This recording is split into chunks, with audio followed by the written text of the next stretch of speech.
The advice that sounds safe. If you ask most people what to do with money in your 20s, you'll almost always hear the same advice. Save as much as you can. Be careful. Don't take risks. Play it safe. And to be fair, it sounds responsible. It sounds mature. It sounds like the kind of advice that keeps you out of trouble. But here's the uncomfortable truth most people don't explain. Saving alone will not make you rich, especially not in your 20s. Saving is important, but if it's the only thing you're doing with money right now, you may be quietly limiting your future without even realizing it. The reason is simple. Your 20s are not your highest earning years. They're your highest learning years. This is the one period in your life where mistakes are cheaper, recovery is faster, and time is still heavily on your side. Playing it too safe during this phase doesn't protect you. It delays growth. Saving teaches discipline, which matters. But discipline without growth leads to stagnation. Money sitting in a bank account doesn't teach you how to earn more. It doesn't teach you how to build skills, spot opportunities, or make better decisions. It just sits there. And while it's sitting there, the world keeps moving. This video isn't telling you to be reckless. It's not telling you to gamble or throw money at random ideas. It's telling you to think deeper. Wealth isn't built by avoiding every mistake. It's built by making the right kinds of moves at the right time. Moves that increase your skills. Moves that expand your understanding of how money works. Moves that help you earn more, not just protect what you already have. In your 20s, the biggest risk isn't losing money. The biggest risk is reaching your 30s with no valuable skills, no experience, and no leverage, just a savings account that grew slowly. Wealthy people understand this. They still save. But they also invest in learning, in skills, and in opportunities that push them forward. They use money as a tool to grow, not just something to hide away. Because money can be replaced, time cannot. And the people who build real wealth aren't the ones who played it safest early on. They're the ones who learned faster, adapted sooner, and used their 20s to build a foundation instead of just a balance. That's why the advice that sounds safe often keeps people stuck. And why the smarter move isn't just to save, it's to grow. Part 1. Saving is defensive, not offensive. Most people are taught one simple rule about money. Save as much as you can. And to be clear, saving matters. Saving protects you. It cushions emergencies. It reduces stress. It gives you breathing room when life hits unexpectedly. That protection is important. But here's what no one explains clearly. Protection is not progress. Saving is a defensive move. It helps you survive, it helps you avoid disaster, but it does not build wealth. Think of it like armor. Armor keeps you safe in a battle. But armor alone never wins the war. Saving works the same way. If all you do is save, you're playing not to lose, not playing to win. And there's a big difference between those two mindsets. When you're playing not to lose, you focus on avoiding mistakes. You avoid risk. You avoid movement. You avoid discomfort. But wealth doesn't come from avoidance. Wealth comes from controlled offense. Here's the uncomfortable truth. Money sitting still doesn't change your life. It doesn't grow your skills. It doesn't multiply your opportunities. It doesn't increase your leverage. It only waits. And while it waits, time passes. In your 20s, time is your greatest advantage. Oh, it's not money. You have decades ahead of you. You have energy. You have the ability to recover from mistakes. You have room to experiment, fail, and adjust. That's something people in their 40s and 50s would pay anything to get back. But time only works for you if it's paired with growth. Time plus stagnation equals nothing. Time plus growth changes everything. Saving without growth is just delayed living. It keeps you safe today, but it doesn't move you forward tomorrow. This is where most people get stuck. They save diligently. They feel responsible. They feel mature. But years pass and nothing fundamentally changes. Their income stays the same. Their lifestyle stays capped. Their options stay limited. Because saving alone never creates upside. Wealth is built when money is used intentionally to learn, to build, to invest, to acquire skills, to create assets. Offensive moves carry risk. That's true. But avoiding all risk carries a bigger one. Wasting your most valuable years. The goal isn't to stop saving. The goal is to understand its role. Saving is the foundation, not the destination. It's the shield, not the sword. Your savings protect you while you make moves. They give you room to think long-term.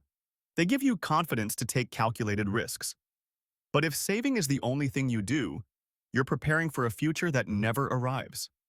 Money needs motion, time needs direction, and growth requires action. In your 20s, don't confuse safety with success. It is. Saving keeps you alive. Offense is what builds freedom, and the earlier you understand that, the more powerful your time becomes. Part 2.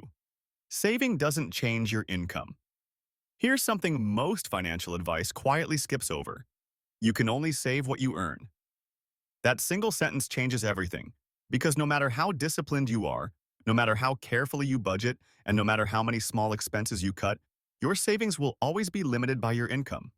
If your income stays small, your savings will stay small too. Most people are taught to focus almost entirely on controlling spending. Cut the coffee, cancel subscriptions, find cheaper alternatives. Be more careful. And while those habits aren't wrong, they're incomplete.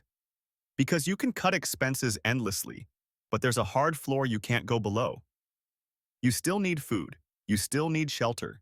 You still need transportation. You still need a life that's sustainable. At some point, there's nothing left to cut. And when that happens, progress stops.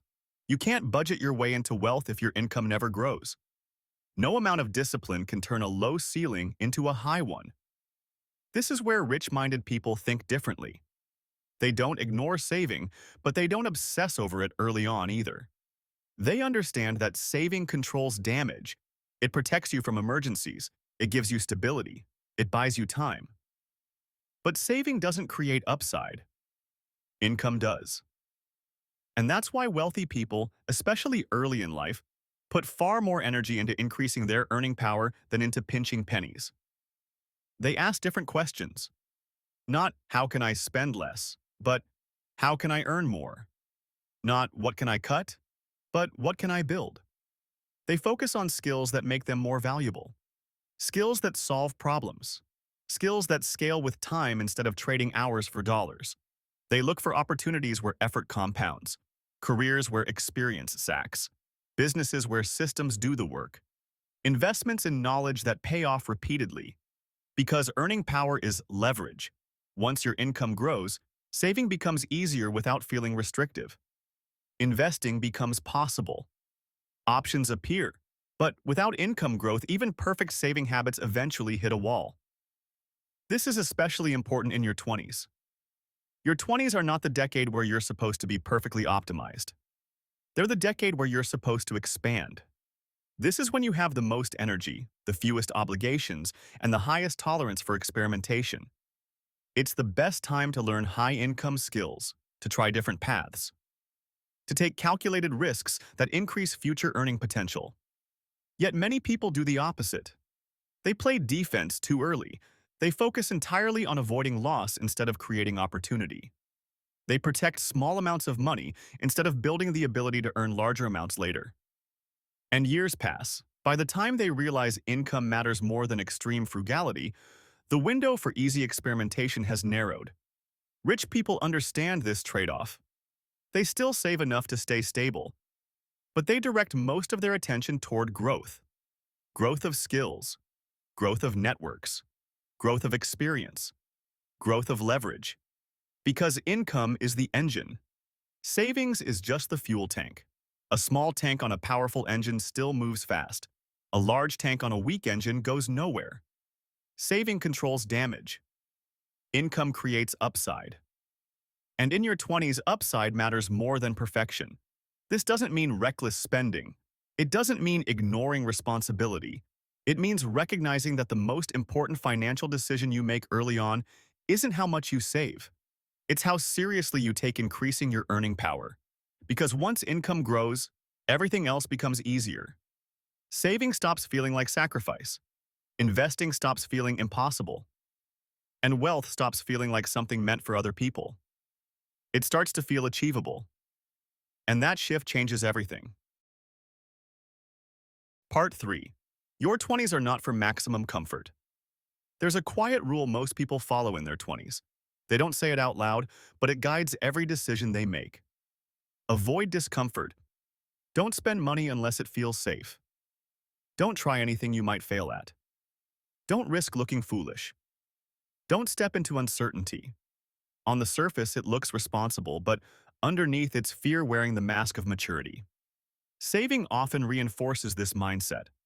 Because when your goal becomes comfort, every unfamiliar move feels dangerous. Spending on learning feels risky. Starting something new feels reckless. Investing time or money into uncertainty feels irresponsible. So you wait. You wait for clarity. You wait for confidence.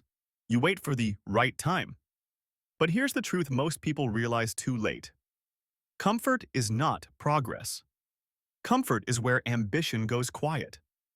Your 20s are not designed for maximum comfort. They're designed for maximum learning. This is the only decade where mistakes are cheap. You don't have as many obligations. You don't have as much to lose. You can fail without it defining the rest of your life. Recovery is fast. You can start over. You can change directions. You can rebuild. People in their 40s and 50s don't have that luxury. Their mistakes cost more. Their recovery takes longer. Their options are narrower. That's why playing it too safe in your 20s isn't cautious. It's expensive.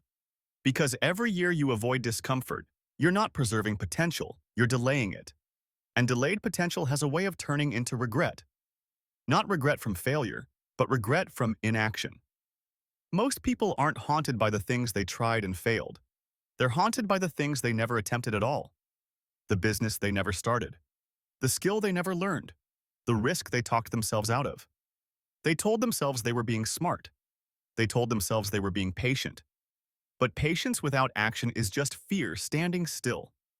Discomfort is not the enemy in your 20s. Stagnation is. Discomfort teaches you what works and what doesn't. It forces growth. It builds resilience. It sharpens judgment. Every uncomfortable decision compounds. Every avoided decision decays. This doesn't mean being reckless. It means being intentional. Taking risks you can recover from. Making moves that stretch you without breaking you. Using your energy, time, and flexibility while you still have them. Your 20s are a training ground, not a resting place. They are for experimentation, for skill building, for discovering what you're capable of when things aren't easy. Comfort can come later. Security can come later. But this decade is about motion. Because the real danger isn't failing early. The real danger is arriving at 30, 40, or 50 with nothing to point to and say, I tried. And the earlier you understand that, the less comfort will control your choices, and the more freedom your future will have. Part 4. Savings can create a false sense of progress. Watching your savings grow feels productive. You check the number. It's higher than last month. Higher than last year. And that feels good. It feels responsible. It feels mature. It feels like you're doing the right thing. But here's the problem. Numbers going up don't always mean you're moving forward. Sometimes they just mean you're standing still, more comfortably. Saving creates the appearance of progress, but appearance and momentum are not the same thing. You can feel financially disciplined while remaining financially stagnant. Because progress isn't just accumulation, it's positioning. Let me explain. Imagine two people in their 20s. Both save the same amount every month. One person saves aggressively, but their income stays flat. Same job. Same skills. Same ceiling. The other person saves less but invests time into learning skills. They change environments. They increase responsibility. They move closer to opportunity. On paper, the saver looks smarter, their balance is higher, their risk feels lower, but beneath the surface, something dangerous is happening. The saver is protecting a small engine. They're guarding what they have instead of building what they could earn. And because the savings number keeps growing, they feel like they're progressing. But their earning power hasn't changed. Their options haven't expanded. Their leverage hasn't improved. They're just better organized in the same place. This is how saving can quietly mask stagnation. It rewards patience without demanding growth. It makes you feel safe enough to stop asking harder questions. Questions like, am I becoming more valuable? Am I learning skills that compound? Am I closer to opportunities that didn't exist before? Or am I just getting better at surviving my current situation? Saving doesn't answer those questions. It distracts from them because as long as the number goes up, it's easy to believe you're doing fine. But wealth isn't built by feeling responsible. It's built by increasing your capacity. Progress isn't just about how much you've stored. It's about how much leverage you've created. Are you in better rooms? Do you have better information? Do you have skills that pay more than they did last year? If the answer is no, then saving may be giving you comfort, not momentum. This doesn't mean saving is bad. It means saving without movement is incomplete. Saving should support growth, not replace it. Your savings should buy you time, not convince you to stay where you are. Because the real danger isn't having too little money. It's believing you're progressing when you're actually standing still. And the most expensive place to be stagnant is in your 20s, when time is on your side and upside still matters more than security. True progress feels slightly uncomfortable. It challenges you. It stretches you. It forces decisions that don't feel safe yet. Saving feels calm. Growth feels uncertain. And that's why so many people choose calm and mistake it for progress. But rich-minded people don't just ask, how much have I saved? They ask, how much closer am I to leverage? Because accumulation protects the present. Positioning builds the future. And confusing the two is how people lose years without ever realizing it. Part 5. Rich people save differently in their 20s. Rich-minded people don't reject saving. They don't mock it. They don't ignore it. They don't live recklessly. They simply redefine what saving is for. Most people save for comfort. They save to feel safe. They save to reduce anxiety today. Rich-minded people save for options. They save to buy time. Time to think, time to learn, time to make decisions without panic. They're not trying to look rich. They're trying to stay flexible. That's why they don't save for status. They don't hoard money just to feel secure. They don't chase expensive symbols of success. They don't turn savings into a trophy. They use savings as leverage. Their money is parked temporarily, not worshipped, not protected forever, just waiting for a purpose. Rich-minded people save to fund opportunity, not to protect comfort. Comfort is easy to maintain. Opportunity requires preparation. When a skill needs to be learned, their savings pay for speed. When a chance appears, their savings create action. When a risk shows up, their savings soften the downside. They don't ask, how safe does this make me feel today? They ask something more important. What will this money allow me to do later? That question changes everything. Because now saving has direction. It's no longer about fear. It's about readiness. This is why their savings don't sit forever. Money without a plan becomes a prison. It traps you in hesitation. It trains you to protect instead of move. Rich-minded people avoid that trap. They save with a deployment mindset.